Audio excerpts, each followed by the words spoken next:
नमस्कार मित्रांनो, trending Marathi education या करंट अफेअरच्या मराठी एज्युकेशन चॅनलमध्ये आपले स्वागत आहे। तर मित्रांनो, आपण तुमच्यासाठी रोजच्या रोज चालू घडामोडीचे प्रश्न हे मराठीतून घेऊन येत असतो। आजच्या व्हिडिओमध्ये आपण तुमच्यासाठी 2 एप्रिल 2024 या दिवसातील सर्व महत्त्वाच्या चालू घडामोडी या पाहणार आहोत। मित्रांनो, तुम्ही चॅनलवर नवीन असाल, चॅनलला अजूनपर्यंत सबस्क्राइब केलेलं नसेल तर सबस्क्राइब करून घ्या आणि बेल आयकॉनला प्रेस करा, म्हणजे प्रत्येक दिवसाच्या चालू घडामोडीच्या व्हिडिओची नोटिफिकेशन तुम्हाला सर्वात आधी मिळेल। तर चला मित्रांनो, वेळ न घालवता आपण व्हिडिओला सुरुवात करूया। देशातील कोणत्या राज्यातील 6 पारंपरिक हस्तकला वस्तू उत्पादनाला जीआय टॅग प्रदान करण्यात आलेला आहे? तर या प्रश्नाचं उत्तर आहे ऑप्शन क्रमांक 1 आसाम। आसाम राज्यातील 6 पारंपरिक हस्तकला वस्तू उत्पादनाला जीआय टॅग प्रदान करण्यात आलेला आहे। मित्रांनो, आसाम राज्याचा उल्लेख झाला तर आपण आसामविषयी थोडक्यात माहिती जाणून घेऊया। आसामचे एकूण क्षेत्रफळ आहे 78,438 चौरस किमी एवढे। आसामची स्थापना ही 15 ऑगस्ट 1947 मध्ये झालेली असून राजधानी आहे दिसपूर, तर सर्वात मोठे शहर आहे गुवाहाटी। आसाममध्ये एकूण जिल्ह्यांची संख्या आहे 33, तर सध्याचे मुख्यमंत्री आहे हेमंत बिस्वा शर्मा आणि राज्यपाल आहे गुलाबचंद कटारिया। मित्रांनो, आपण राष्ट्रीय उद्यान देखील आसाम राज्यातील बघून घेऊया। डिब्रू सायखोवा राष्ट्रीय उद्यान, काझीरंगा राष्ट्रीय उद्यान, मानस राष्ट्रीय उद्यान, नामेरी राष्ट्रीय उद्यान आणि ओरांग राष्ट्रीय उद्यान हे सर्व राष्ट्रीय उद्यान आसाम या राज्यात आहे। ही सर्व माहिती नोट डाऊन करून ठेवा, परीक्षेच्या दृष्टीने महत्त्वाची आहे। तर चला नेक्स्ट चालू घडामोडी बघूया। महाराष्ट्र राज्याच्या बाल मृत्यू दरात 1022 वरून किती घट झालेली आहे? तर या प्रश्नाचं उत्तर आहे ऑप्शन क्रमांक 2 18।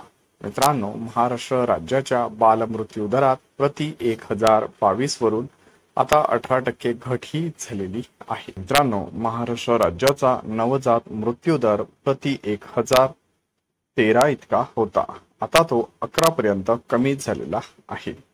युनोच्या शाश्वत विकास ध्येयानुसार सन 2030 पर्यंत नवजात मृत्यू दर 12 पेक्षा कमी करण्याचे लक्ष्य निश्चित करण्यात आलेले आहे। हा दुसरा पॉइंट लक्षात असू द्या। तर तिसरा पॉइंट, युनोचे नवजात मृत्यू दर कमी जे उद्दिष्ट ठेवले होते ते महाराष्ट्र राज्याने 2020 पर्यंत गाठलेले आहे। हा देखील महत्त्वाचा पॉइंट आहे, लक्षात असू द्या। तर चला नेक्स्ट चालू घडामोडी बघूया।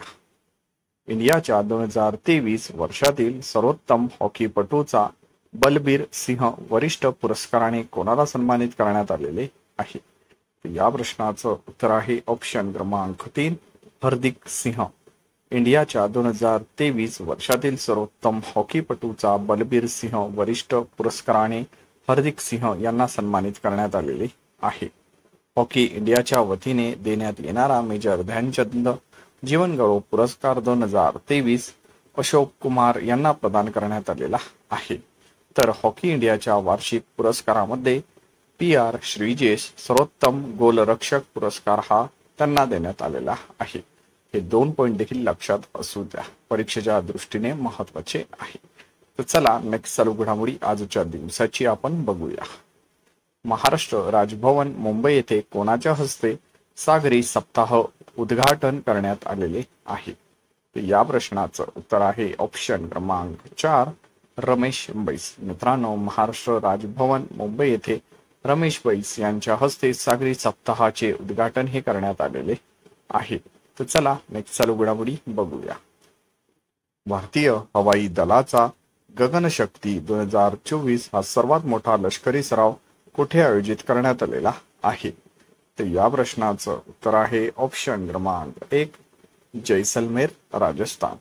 मित्रांनो, भारतीय हवाई दलाचा गगनशक्ती 2023 हा सर्वात मोठा लष्करी सराव जैसलमेर राजस्थान येथे आयोजित करण्यात आलेला आहे।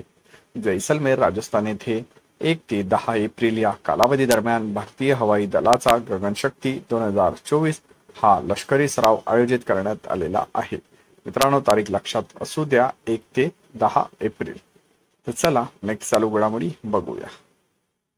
गमाने नावाचे चक्रीवादळ कोणत्या देशात आलेले आहे? तर या प्रश्नाचं उत्तर आहे ऑप्शन क्रमांक 2 मादागास्कर. मित्रांनो, मादागास्कर या देशामध्ये गमाना नावाचे चक्रीवादळ हे आलेले आहे. तर चला नेक्स्ट चालू घडामोडी बघूया. भारताच्या इतिहासातील वायकॉम सत्याग्रहाला नुकतेच किती वर्ष पूर्ण झालेले आहे? तर या प्रश्नाचं उत्तर आहे ऑप्शन क्रमांक 3 100.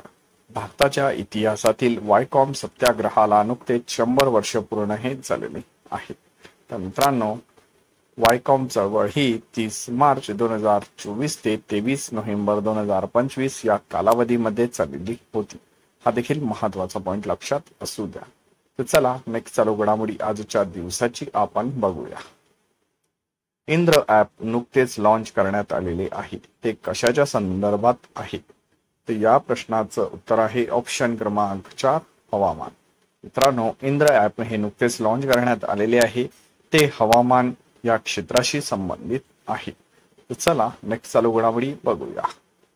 कोणत्या राज्यातील जायफळ टफी कॅन्डी तयार करण्याच्या प्रक्रिया आणि उत्पादनाला पॅटर्न मिळालेले आहे? तर या प्रश्नाचं उत्तर आहे ऑप्शन क्रमांक 1 गोवा. गोवा राज्यातील जायफळ टफी कॅन्डी तयार करण्याच्या प्रक्रिया आणि उत्पादनाला पेटेंट हे मिळालेले आहे. हा देखील महत्वाचा प्रश्न आहे, लक्षात असू द्या.